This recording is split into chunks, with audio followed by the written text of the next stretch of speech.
Google open చేసి largest lift irrigation project అని search చేస్తే మనకి కాళేశ్వరం ప్రాజెక్ట్ వస్తుంది. ఆ కాళేశ్వరం ప్రాజెక్టుకి గుండెకాయ లాంటిది ఈ మనం చూస్తున్న లక్ష్మీ బ్యారేజ్ ఇది. సో ఈ బ్యారేజ్లోని కొన్ని పిల్లర్స్ కుంగిపోయిన విషయం మనందరికీ తెలిసిందే. ఓ కాలంలో ఈ లక్ష్మీ బ్యారేజ్ నిండు కుండలం మనకి కనిపించేది. ఇప్పుడు పిక్చర్లో మనం ఎలా చూస్తున్నాం అలా. కానీ ఇప్పుడు దీని పరిస్థితి మాత్రం చాలా ఘోరంగా మారిపోయింది. సో ప్రజెంట్ ఇప్పుడు కాళేశ్వరం ప్రాజెక్ట్ లక్ష్మీ బ్యారేజ్ దగ్గర పరిస్థితి ఎలా ఉంది అనేది మనం ఒకసారి చూసే ప్రయత్నం చేద్దాం. ఇప్పుడు మనం ఏదైతే దారిపైన వెళ్తున్నామో ఇది తెలంగాణ ఉన్న మహారాష్ట్ర ఈ రెండింటిని కలపడానికి లక్ష్మీ బ్యారేజ్ పైన నిర్మించిన పిల్లర్స్ పైన నిర్మించిన బ్రిడ్జ్ ఇది. మనం సీదా అక్కడ మధ్యలో చూసుకోవచ్చు ఐరన్ దాంతో ఒకటి మనకు కనిపిస్తుంది. అక్కడ మొత్తం అనేది కిందికి బెండ్ అవ్వడం అనేది జరిగింది. ఇంతకుముందు ఈ దారి ఏదైతే ఉందో బ్రిడ్జ్ స్ట్రేట్గా ఉండేది, కానీ ఎప్పుడైతే కుంగిపోయిందో అప్పుడు మొత్తం ఇది ఎత్తు అంపుగా మనకి అవ్వడం జరిగింది. అక్కడ మనకు కనిపిస్తుంది క్లియర్గా కిందికి లోపలికి వెళ్ళడం అనేది జరిగింది. ఆల్మోస్ట్ 1,00,000 కోట్ల రూపాయలు పెట్టి నిర్మించిన ప్రాజెక్టు ఇది. అందులోకి వెళ్ళి మెయిన్ ఈ బ్యారేజ్ అనేది ఇలా కుంగిపోవడం అనేది ఒక దురదృష్టం అని చెప్పుకోవచ్చు. రీసెంట్గా తెలంగాణలో ఏవైతే ఎలక్షన్స్ జరిగినాయో ఆ ఎలక్షన్లో ఈ కాళేశ్వరం ప్రాజెక్టులోని ఈ లక్ష్మీ బ్యారేజ్ కుంగిపోయడం విషయంలో ఒక పెద్ద ఎత్తున ప్రత్యారోపాలు మనం చాలా పెద్ద ఎత్తున చూసాం. నేషనల్ డ్యామ్ సేఫ్టీ ఆఫీసర్స్ వాళ్ళైతే ఈ బ్యారేజ్ దగ్గర టోటల్గా నీళ్ళు అనేది ఆపద్దు అని చెప్పడం జరిగింది. అప్పుడైతే వాటర్ మొత్తం వదిలేశారు. ఈ వంతెన పై నుండి కింది చూస్తే మనకు కుంగిపోయిన పిల్లర్ కనిపిస్తుంది. ఇక్కడనే కుంగిపోవడం అనేది జరిగింది. ప్రజెంట్ మనకు కనిపిస్తుంది మహారాష్ట్ర సైడ్ నుంచి వెళ్ళి ఇది చూసుకోవచ్చు. ఆ పిల్లర్కి ఏదైతే వైట్ మార్క్స్ కనిపిస్తున్నాయో అక్కడ వరకు వాటర్ అనేది ఇంతకుముందు ఉండేది, కానీ ఇప్పుడు వాటర్ అనేది మొత్తం డైవర్షన్ చేయడం జరిగింది అటు సైడ్ నుండి వెళ్ళేలాగా.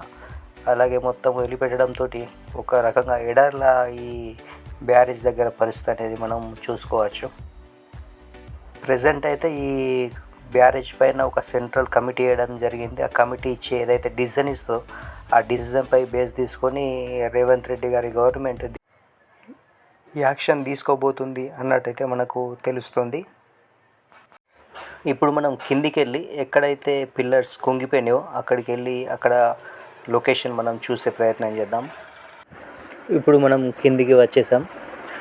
ఇక్కడ చూసుకోవచ్చు ఇది ఏదైతే పిల్లర్ ఉందో ఇది కింది నుండి పై వరకు మొత్తం క్రాక్ ఇవ్వడం అనేది జరిగింది. మిడిల్ సెంటర్లో మనం చూసుకోవచ్చు ఎంతో భారీగా నిర్మించిన ఈ ప్రాజెక్ట్లోని ఈ పిల్లర్ మొత్తం కింది నుండి పై వరకు మొత్తం క్రాక్ ఇవ్వడం అనేది జరిగింది.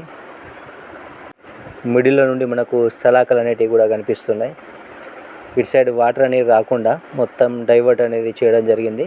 సో ఈ పిల్లర్ దగ్గర నుంచి కొంచెం మనం సైడ్కి వెళ్ళేస్తే ఎక్కడైతే కుంగిపోయిన పిల్లర్స్ ఉన్నాయో ఆ పిల్లర్స్ మనం చూసుకోవచ్చు. ఇక్కడ నుంచి మనకు కనిపిస్తుంది ఇదేదైతే సిమెంట్ ఇది ఎక్కడ ఉందో దీనికి స్ట్రేట్గా ఈ పిల్లర్ సైడ్ ఉండాలి, కానీ అలా కాకుండా ఇది మొత్తం మాత్రం కిందికి కుంగిపోవడం అనేది జరిగింది. ఇటు వాటర్ రాకుండా అక్కడ ఉన్న మోటార్ తోటి మొత్తం పంపింగ్ అనేది చేయడం మనం చూసుకోవచ్చు.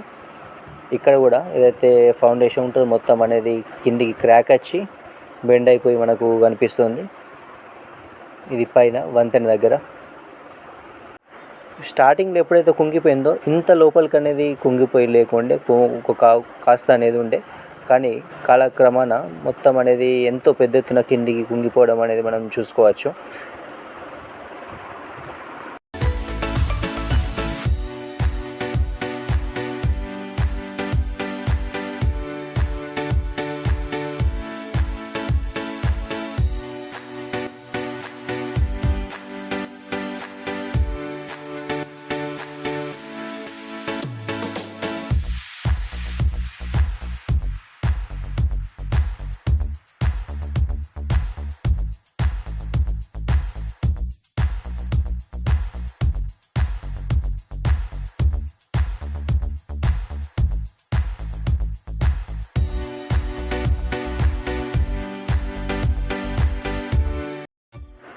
ఇక్కడ నుండి కొంచెం మనం లోపలికి వెళ్తే ఈ గేట్ దగ్గర మనం చూసుకోవచ్చు కింది నుండి పై వరకు టోటల్గా క్రాక్ అనేది ఇవ్వడం జరిగింది. ఇప్పుడు ఈ గేట్ ఏదైతుందో ఈ పైకి ఎత్తుదామన్నా ఎత్తే సిచ్యువేషన్లో ఉంది అన్నట్టయితే మనకైతే అనిపిస్తలేదు. ఇటు సైడ్ కొంచెం చూసుకోవచ్చు పైన ఏదైతుందో అది వంతెన. ఇక్కడ నుండి టోటల్గా లొకేషన్.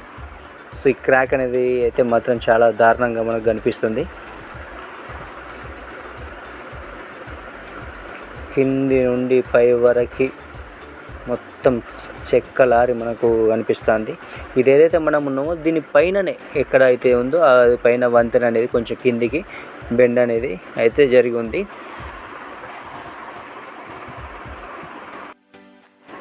ఇది ఇప్పుడు ప్రెజెంట్ లక్ష్మీ బ్యారేజ్ దగ్గర ఉన్న పరిస్థితి.